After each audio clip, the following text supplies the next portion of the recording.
Hi, this is Val Hart, the real Dr. Doolittle, and today I'm talking with Claude West. Claude was raised on a farm with animals of all kinds, and he has over 30 years' experience in raising and working with cats. They have taught him a lot about what works and what does not work.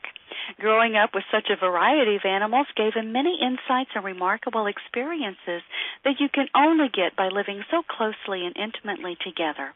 These are his bragging rights and the foundation of his extensive training that he brings to his website, tipsaboutcats.com, that is dedicated to cat health, diet, and disposition.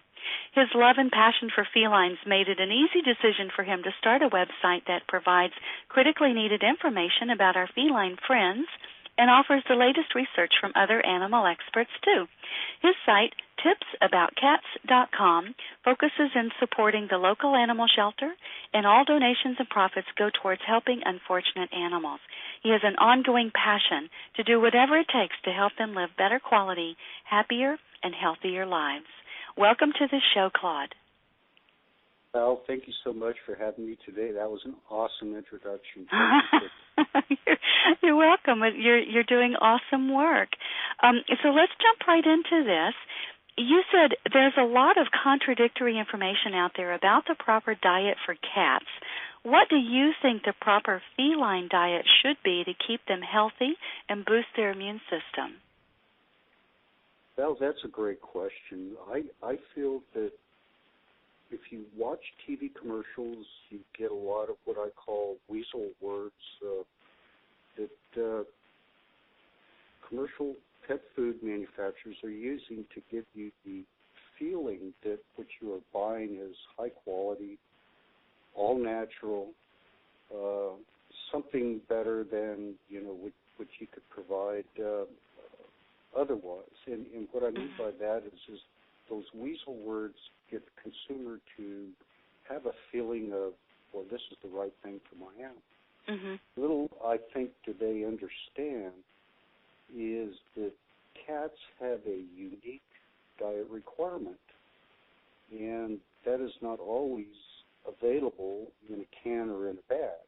Mm. And what I would like to kind of elaborate a little more about is the fact that most of what you find in a can or in a bag is actually probably more toxic to your animal than beneficial over time, because what it does is it tends to slowly degrade the immune system, and then that starts to affect the vital organs within the animal, and eventually they have failure over time.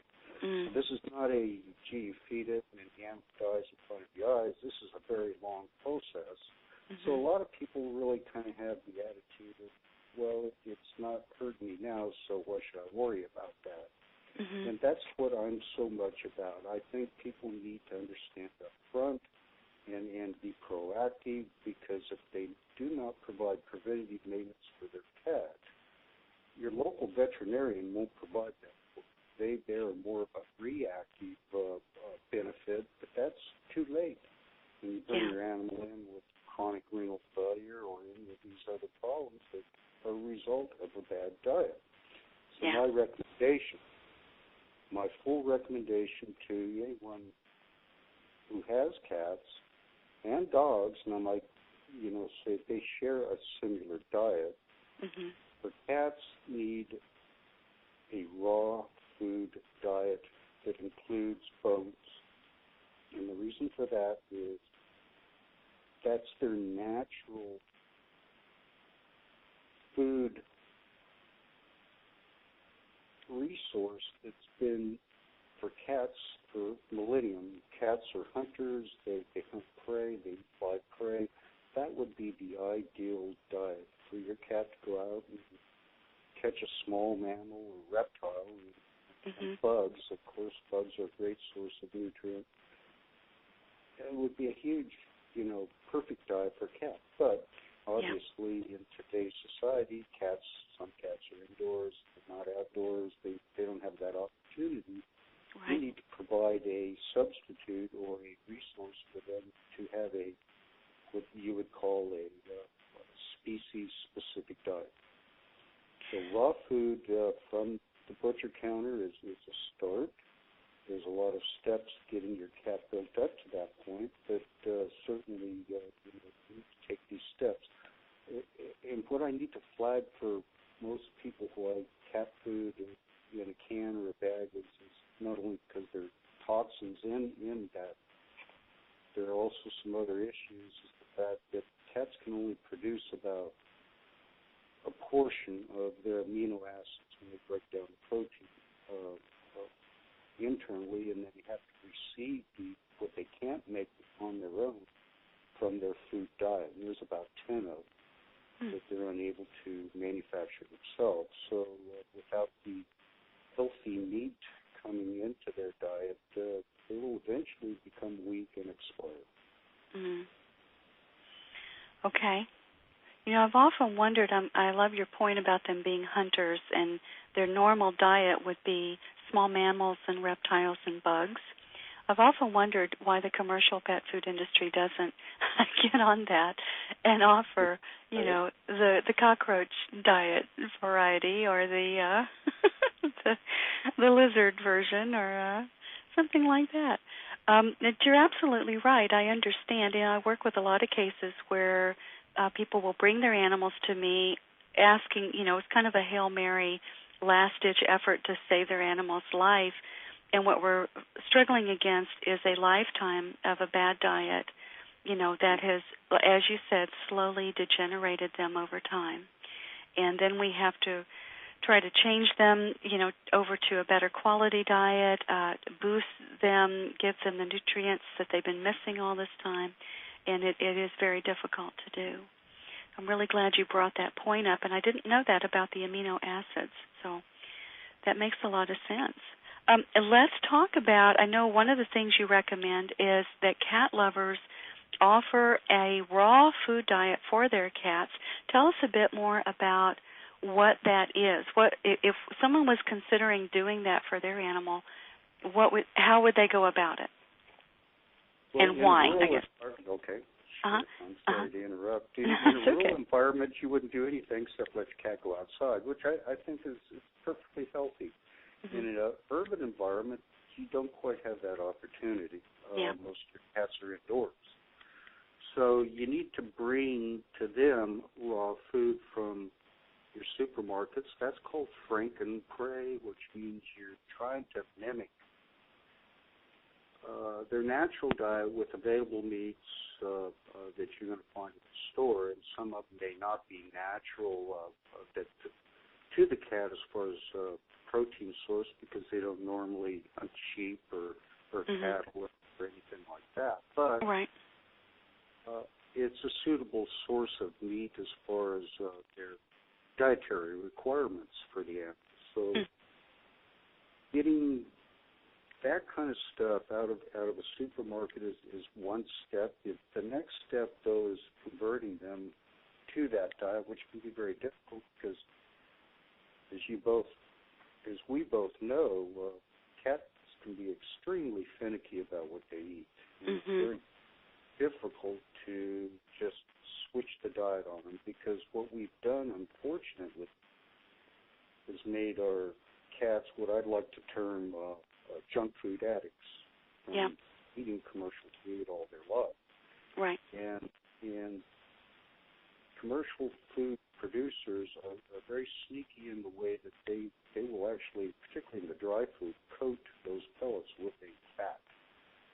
And cats are extremely attracted to that smell and taste. So it's hard to get them away from what they think, is food that they really like. Yeah. So you need to start by mixing it slowly in with whatever diet they have. The dry food absolutely has to be maintained only at feeding time and not left out 24/7. Otherwise, you're defeating the purpose of what you're trying to gain, and that is wean them off of that kind of food.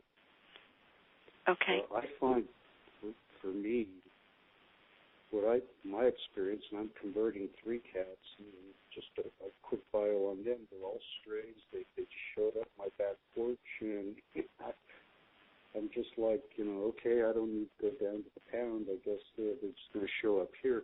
I've had to do this. It's not an easy process. I have an excellent reference I'd love to give, and that is Linda Zurich from rawfedcats.org. Say that again, Claude. You're cutting out just a little bit.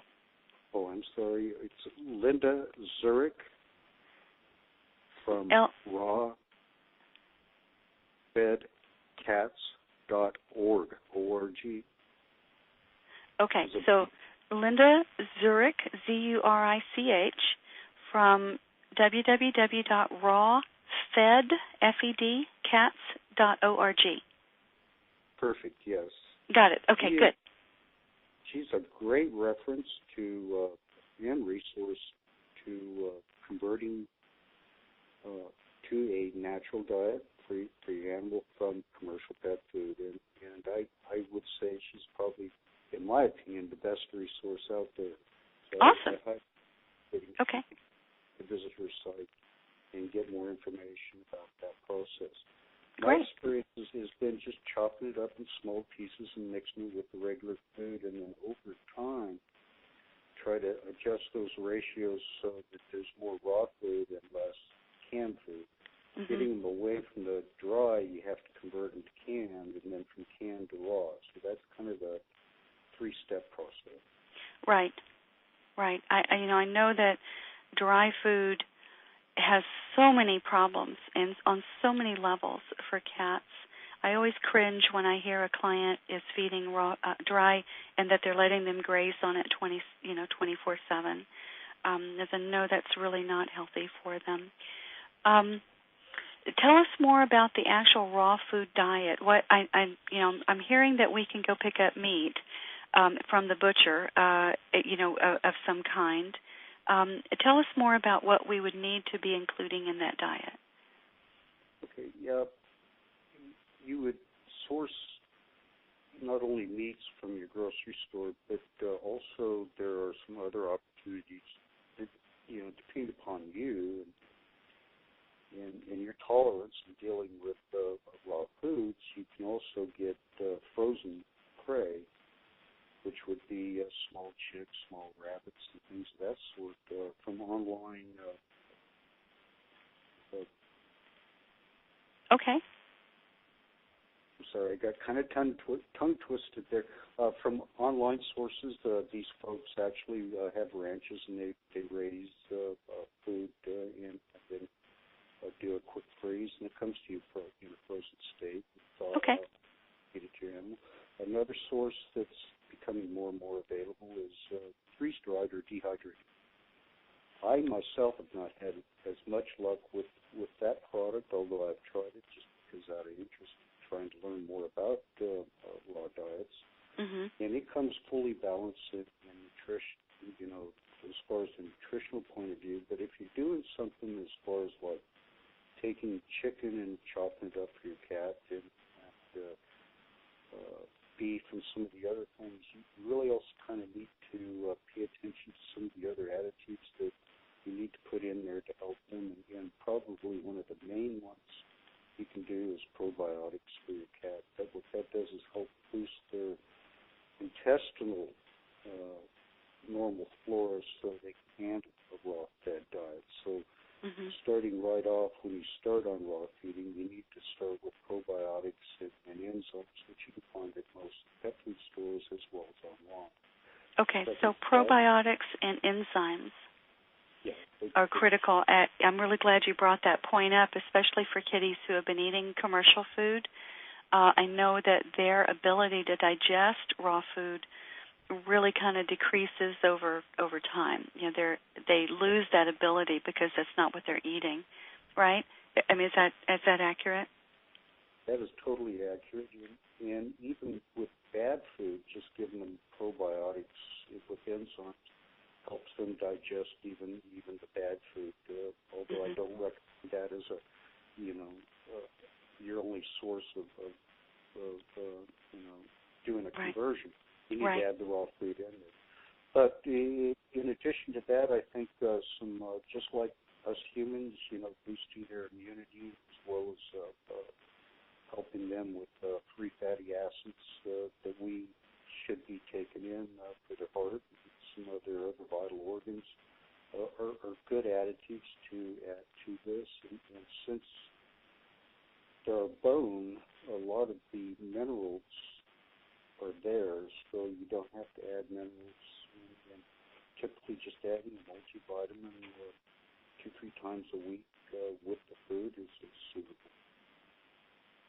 Okay.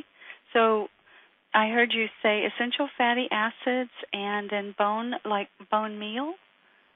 Well, no, the bone, if you're feeding raw food, you should feed them raw meat bones. Eventually, Okay. in the little Okay. piece, Okay. you'll have to supplement that calcium and some of the other minerals until you get your cat to that point. But the Got it. huge benefit you're going to get from your cat eating bones is not only they get minerals, but that's also the scrubbing action that does their dental hygiene. And most cats get sick over time eating regular cat food and not having good oral health. The worse your teeth get, the more degenerated your body becomes, and then it becomes too late. You lose all your teeth, and you're not able to bones.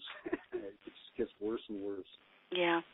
I'm really glad you brought that point up because the way that our animals typically clean their teeth is by chewing and working on the gristle and the cartilage and the joint and the chewing that bone and getting the marrow out of it and all of that stuff, right? That's how they keep their teeth and gums healthy, typically. Exactly.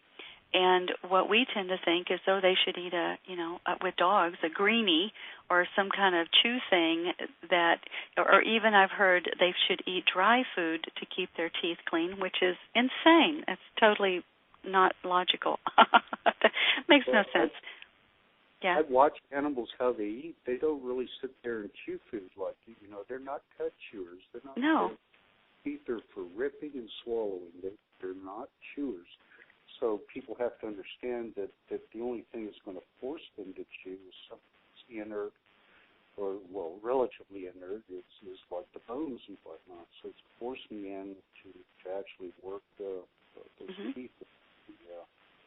Bones. And I just want to point out, a lot of people are afraid about bones, but raw bones are flexible. They don't splinter like cooked bones.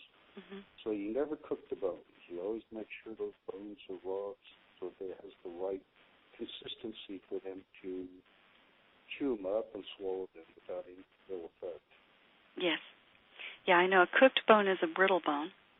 Exactly. Splinters. Yeah, it splinters, and that's not what you want. But a raw bone will crumble, and like you said, it's more resilient and more flexible, which is exactly what you want. And there's so much nutrition in it. Thank you for bringing that out. I know there's more information on your site, and you have a good article here that we'll be offering too, or that's also on your site. So are there certain steps that we need to be clear? I mean, if someone decides after, learning about this that they're definitely going to do this, they're going to get started, they're making it a priority, what do they need to expect? Because I know it can be a bit difficult to switch kitties over. I have a lot of people get very discouraged about that. Are there certain steps that you found or that tend to work more easily than others? Well, that's a good point and a great question. And my first response and gut feel is all animals have their own personalities. So, what happens with one may not necessarily be true for another. So it's hard to give a blanket kind of outline as to what's going to exactly work for each animal. Having 3 cats, I'm seeing 3 different responses to trying to convert them. Yeah. So, it really can be challenging. So I think that the first step for the pet owner and the cat lover is to read up and become as knowledgeable as much as possible about why and what they are doing. Once they have that under their belt, then they're going to have a better understanding of how to deal with each of these funny personalities that you're going to run into with cats, especially if you have more than one cat. You should do your conversion all 3 together. Don't do one and then try and do the other, because what I found very early on is the one cat that's not being converted, it even gets harder to convert them, and the other cat still has access to the other food. And, oh, yeah. And you need to do this all in one shot. So that's the first thing I'd recommend to people who have more than one cat. Mm-hmm. Second thing is you need to experiment. You need to be patient. You need to be extremely patient because this is not an overnight process. It's probably going to take months, in some cases maybe a year or two before you're completely converted. Mm-hmm. But if you're diligent with it and you serve it out there every day, and of course don't starve your cat. If your cat absolutely refuses to eat it, then that's fine. Take it away, offer something that they will eat. At that time, the next feeding, you go right back to what your intention is, and that is to convert them to a raw food diet. Okay. Slowly, little pieces mixed in with regular food tends to be a good way of hiding the raw food, and then slowly converting the ratios from the raw meats more so to the canned food. Mm-hmm. Then that gets them acclimated to eating raw food, because raw food doesn't really have smell. It's fresh. So cats really don't view it as food. They more or less think, okay, where's my food? Where's that nice smelly stuff that comes out of the can or the bag? Mm-hmm. So, Mm-hmm. These are some of the little tricks that I've just kind of been learning along. But patience is the number one. Right.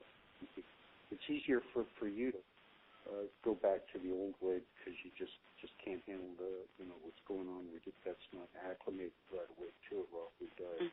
Mm-hmm. Yeah. I know speaking with Dr. Jean Hovey, and she had said that kitties have a development window when they're kittens, when they're growing up, and there's a certain point where they learn about what food is and what it's not, in effect, and that's where they kind of get that set in their head. And so if their only exposure is to a certain type of, as we've termed it, junk food during that time frame, then it's really difficult to get them to expand their mind and what they learned, and kind of took into their brain as food versus not food. So it is, however, well worth the effort, as your cat will, in fact, be much healthier. And once we get them expanded to a wider variety of healthier foods, then it actually helps them in a lot of other levels as well. Do you find that to be true? Well, first off, it's going to be boosting their immunity because they're on a proper diet, and it's also in a form of a detox because they are getting the correct food and the correct amino acids, and that helps shed away some of the bad toxins they built up from having a bad diet. Mm-hmm. You're absolutely right about younger cats are far easier. Case in point is our 2-year-old. We got started on her fairly soon after we got her. She's way into a raw food diet as opposed to my 13-year-old, who's only been converted about the last year and a half, and that was a heck of a struggle. So you're absolutely right about those windows. They tend to learn these things and really kind of focus in on that's the right kind of food, and it's really hard to break those habits. Yeah, they don't question that. It's like they learn what they learn, like we do. We learn what we learn, and then that's like set in stone. Right. It can, that's where communication work comes in handy, where you can actually tell them what you're doing, and that you can assure them that yes, indeed, that actually is food.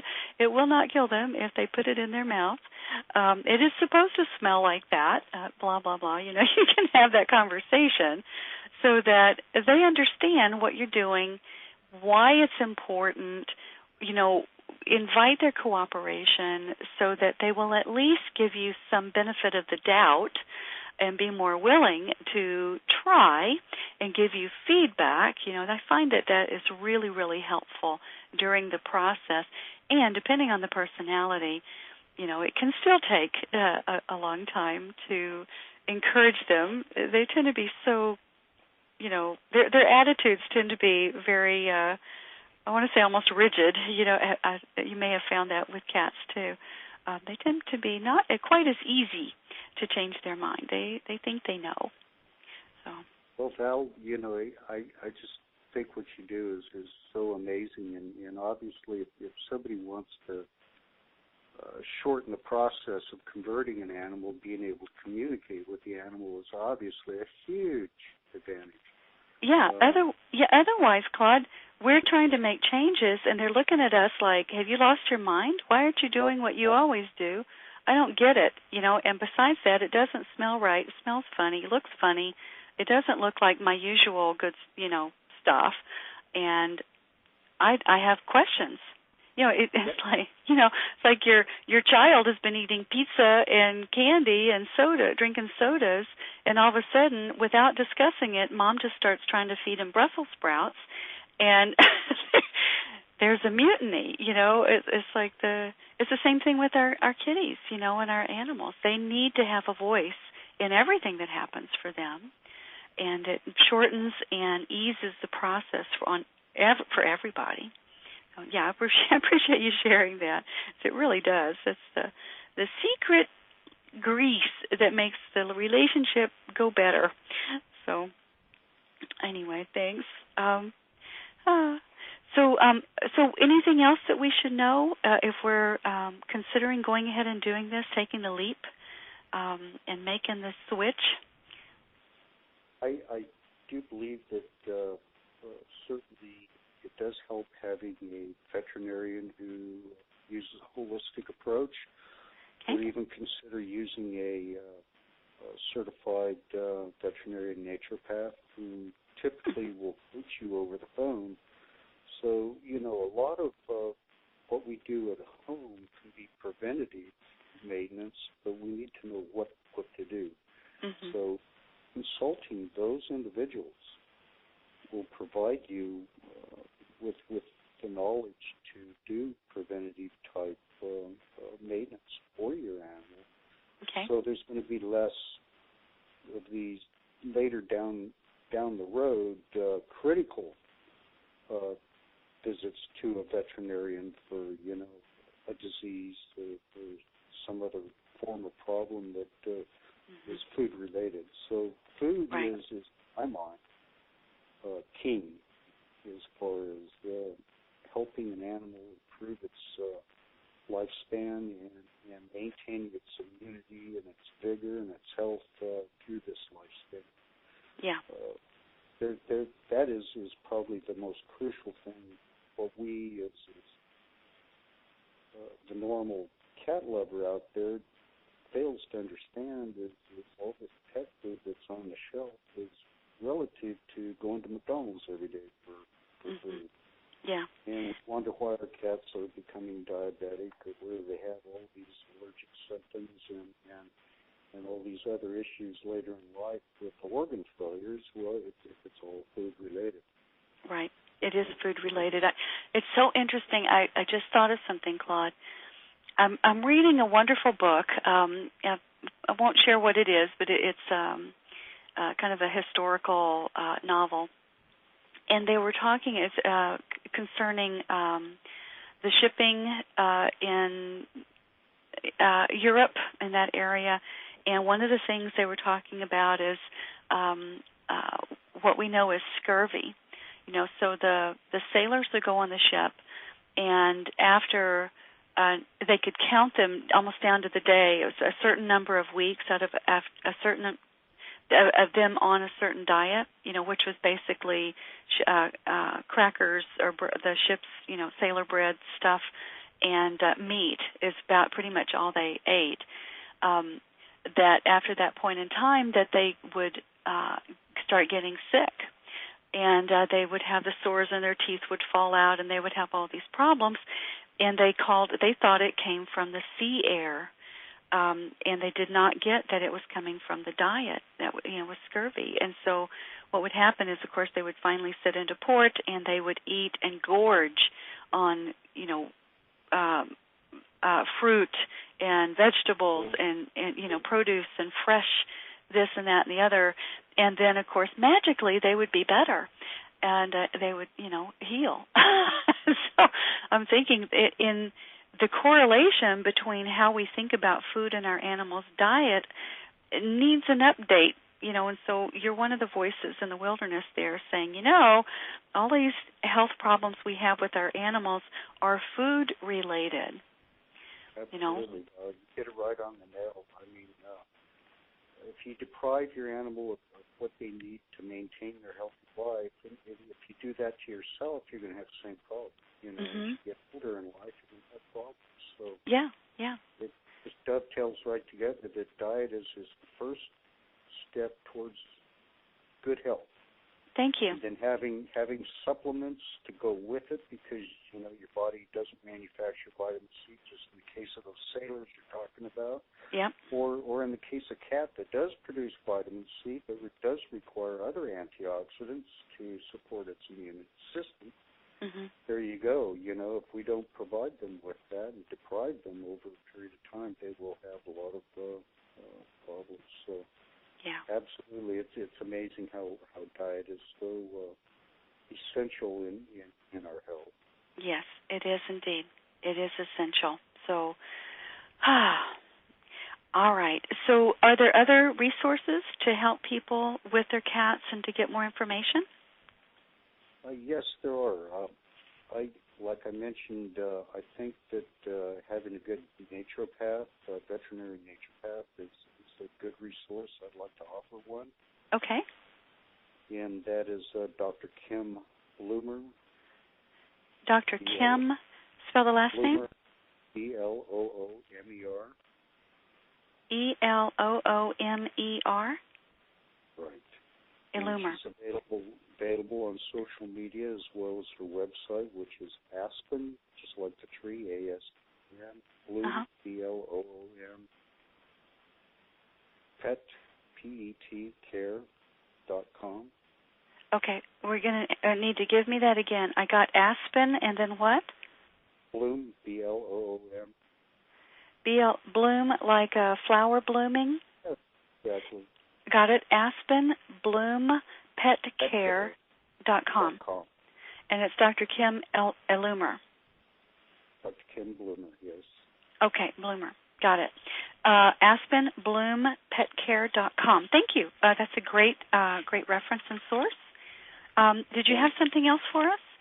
Yes, I have a Feline membership site that I think is a good opportunity for people not only to share their experiences with each other on a forum format, but also as a resource.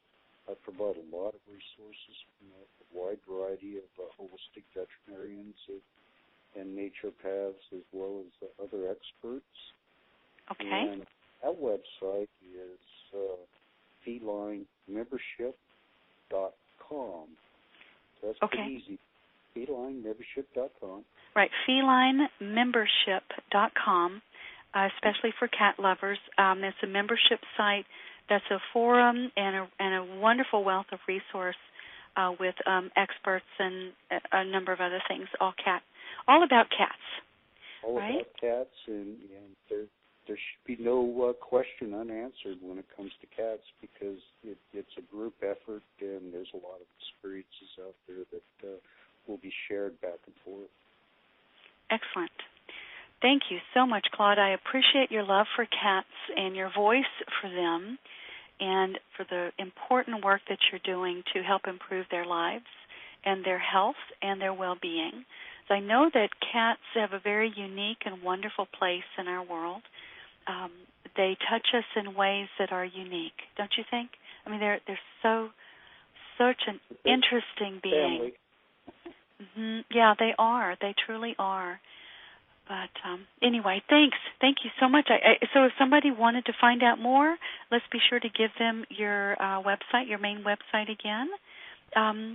So let's see. Your website is tipsaboutcats.com, right? Yes. And tipsaboutcats.com, and then felinemembership.com is your membership site. So thank you, Claude. This has been wonderful. Is there anything else you'd like to leave us with before we close down here today? Well, Val, I I really appreciate the time you've taken to allow me to attend your podcast and to express my thoughts and feelings about proper diet for a cat to your following. And I just think you yourself are doing a tremendous service out there for all pet owners as well as, in your respect, all animal owners, being able to communicate with them. And I certainly want to learn more about what you do. So I'm very intrigued about your expertise. Excellent. And Thank you. I look forward to more contact with you in the near future. All right. Well, I'm looking forward to that. Thank you again. Okay. Well, then I think we're at a good stopping point for today. So thanks, everyone, for listening, and I hope you're going to take away some really important information that you can help to improve the life and well-being of your feline friend. And thanks again, Claude. Okay. Okay, thanks. All right. Bye, everybody. Bye. Okay, Claude? Yes. Okay, good. Well, I think that went very well. You feel good about it? Well, I it's so funny. I've got so much to say, and I get tongue-tied so quick. It's incredible. Just not doing this at a regular, on a regular kind of basis does make me kind of feel like an amateur. You're just fine. You've got some good information here. I thought you spoke just fine about it. There's always room for improvement, but I mean, even if you do it every day or every week, for a year, there's always going to be room for improvement. So it's okay. Yeah, we don't strive. I was going to say we don't strive for perfection, just completion, and do the best you can. So that's all there is. And if it's natural sounding, it's definitely going to be better than something that sounds like it's canned and scripted. Yeah, correct.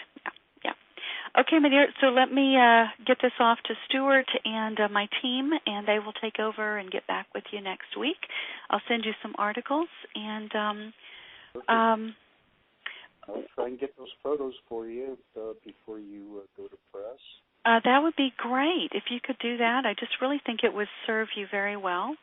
To re-clarify, you needed a bio on the article that I sent you, is that correct? Yeah. I mean, the article I wrote for you, it needs to be tightened down into one relatively short little paragraph thing with your contact information, your title, your contact information, and your website and stuff. So, if you can get that to us, that would be helpful. Okay. All righty. Thank you so much.